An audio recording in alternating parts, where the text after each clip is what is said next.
Gaza में Hamas से जंग लड़ रही इजरायली सेना को हिजबुल्लाह लड़ाकों से भी सामना करना पड़ रहा है। दावा किया जाता है कि इजरायल और हमास युद्ध में अब हिजबुल्लाह भी कूद गया है। हिजबुल्लाह दक्षिणी लेबनान सीमा से इजरायल पर लगातार हमले कर युद्ध की आग को भड़का रहा है। हिजबुल्लाह दुनिया के सबसे खतरनाक आतंकी संगठनों में से एक माना जाता है। हाल में हिजबुल्लाह ने इजरायल पर बमबारी तेज कर दी है। हालांकि इजरायल भी दोनों मोर्चों पर मुस्तैदी से डटा हुआ है। इस बीच हिजबुल्लाह ने फिलिस्तीनियों और गाजा के समर्थन में इजरायली सेना के खिलाफ 10 खतरनाक अभियानों को अंजाम दिया। हिजबुल्लाह ने इजरायल के खिलाफ ऑपरेशन की शुरुआत कर शनिवार सुबह 9 बजे 2 बुरकान रॉकेट के साथ कोबरा हिल पर हमला बोला। दोपहर 12 बजे रॉकेट हथियारों का उपयोग कर अल धैरा साइट के पास इजरायली कब्जे वाले सैनिकों को भी निशाना बनाया। दोपहर 2:30 बजे रामिया साइट को निशाना बनाया। शाम 4 बजे अयता अल शाब शहर के खिलाफ इजरायली हमले के जवाब में बुरकान रॉकेट से जार बैरक को निशाना बनाया गया।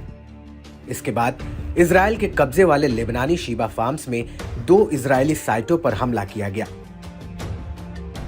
शाम करीब 4:30 बजे रॉकेट तोप खाने के साथ इजरायली कब्जे वाले सैनिकों के एक समूह को निशाना बनाया। शाम करीब 5 बजे हिजबुल्लाह ने बुरकान रॉकेट से रमीम बैरक पर हमला बोला। दोनों ऑपरेशन में सीधे लक्ष्य को भेदा गया। ऐसी आशंका है कि गाजा में चल रही लड़ाई के बीच इजरायल और लेबनान में भी भीषण जंग छिड़ने के आसार दिख रहे हैं। हिजबुल्लाह के रॉकेट हमलों के कुछ घंटों के भीतर ही इजरायली सेना ने भी कड़ा पलटवार किया। आईडीएफ ने बताया कि उनके फाइटर जेट ने लेबनान में जोरदार हवाई हमले किए। इसमें हिजबुल्लाह के कई ठिकानों को निशाना बनाया गया।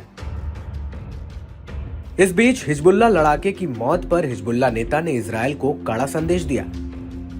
हसन फदल्लाह ने कहा, हथियारों और टकराव की आग के अलावा इजरायली दुश्मनों के साथ कोई बातचीत नहीं होगी।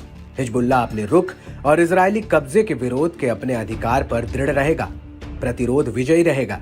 हिजबुल्लाह लेबनान के सभी बॉर्डरों पर सेना तैनात करना जारी रखेगा।